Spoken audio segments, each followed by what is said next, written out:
Shalom à tous, je suis César Maoul et vous êtes dans le programme Rétablir l'adoration de pâturage.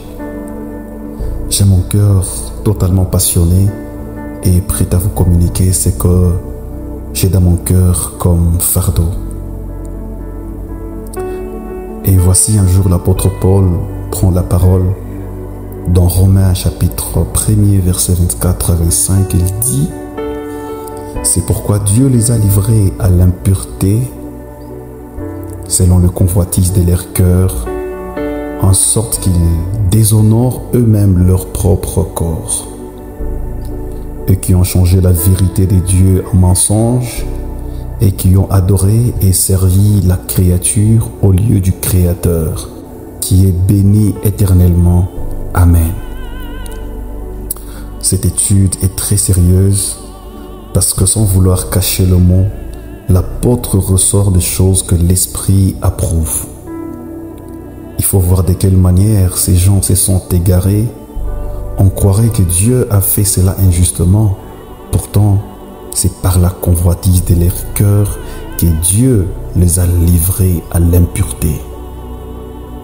Et voilà la conséquence, c'est qu'ils se sont retrouvés dans une vie de dépravation sacerdotale, étant en train d'adorer, mais pas les dieux des cieux. Ils étaient des hommes qui avaient une mission comme toi et moi, et puis d'un coup, ils se sont détournés de voie des dieux.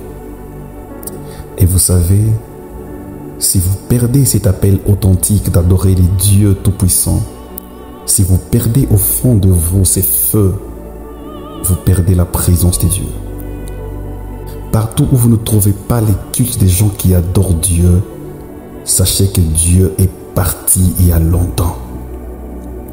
Vous ne pouvez pas perdre l'adoration des dieux et garder les dieux saints avec vous. Il n'est pas lié directement à nous, il siège dans l'adoration et la louange. Et si donc un peuple veut vivre la manifestation ou la présence permanente des dieux, ce peuple doit considérer une chose: l'adoration. C'est pourquoi si l'adoration vous quitte, c'est parce que votre flamme a cessé de briller. Le langage qu'on a utilisé pour parler de l'impureté, c'est ce que nous trouvons dans 2 Thessaloniciens 3, verset 11. L'apôtre Paul utilise 2 mots successifs à la place. Il parle du désordre et de futilité. Nous apprenons cependant qu'il y en a parmi vous quelques-uns qui vivent dans les désordres, qui ne travaillent pas, mais qui s'occupent de futilité. Quand vous perdez les choses de valeur, les futilités seront en train de courir après vous. Et c'est comme ça que nous ne retrouvons plus parmi nous la culture d'adoration. Parce que cette génération est l'unique qui préfère les choses de Dieu sans Dieu lui-même, qui préfère l'onction sans le Saint-Esprit, qui veut le miracle sans Jésus-Christ. C'est dommage. Vous ne devez pas courir derrière la question de savoir c'est quoi l'onction, c'est quoi la Bible, c'est quoi la prière, c'est quoi la consécration. Dans le marketing, on ne peut pas vous dire certaines choses. Non pas par égoïsme, mais parce que ce n'est pas un cours que vous pouvez donner aux gens, mais c'est plutôt un système établi. Si vous n'y êtes pas, vous ne comprendrez rien.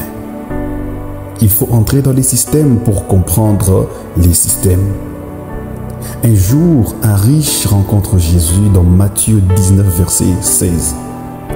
Il lui posa la question en disant: Maître, que dois-je faire de bon pour avoir la vie éternelle? Jésus lui dit: si tu veux être parfait, va, vends ce que tu possèdes, donne-le aux pauvres, et tu auras un trésor dans les ciels. Puis viens et suis-moi. Vous savez quoi? Ces jeunes hommes étaient indignés parce qu'ils voulaient des théories pour sa question. Mais tu ne peux pas comprendre ça. Et ça ne peut pas s'expliquer maintenant, mon cher. Viens et suis-moi. Pourquoi? Parce que c'est tout un système du royaume des dieux que tu ne devras pas comprendre. Et c'est ça, cette génération. Mais Dieu ne vient pas collaborer avec un peuple qui vit séparé des choses sacrées. Et les gens veulent Dieu sans l'adoration. N'est-ce pas un manque de respect de faire venir un invité sans lui présenter tout de suite une chaise? Souvenez-vous que dans la première édition, je fais mention du mot critère. Et Dieu, avant de venir à vous, il s'assure que vous avez rempli les critères. Il vous prévient c'est quoi son siège. Pour vos visiteurs, c'est vous qui leur cherchez un siège pour la raison que vous êtes tous les êtres humains. Cependant, moi, je suis votre Dieu. Tout ce qui m'intéresse doit venir de mon propre gré. Je choisis ce que je veux, où je veux, quand je veux. C'est ça Dieu. Pour vous dire que adorer Dieu, c'est savoir remplir les critères. Dieu siège dans l'adoration et la louange. Et si vous n'avez pas la culture d'adorer Dieu, pourquoi penseriez-vous l'inviter? Donc il faut premièrement chercher à rétablir l'adoration, car c'est le point de contact entre le divin et l'humain. Rendez-vous dans la prochaine édition. Que Dieu vous bénisse abondamment. Shalom de chevaux.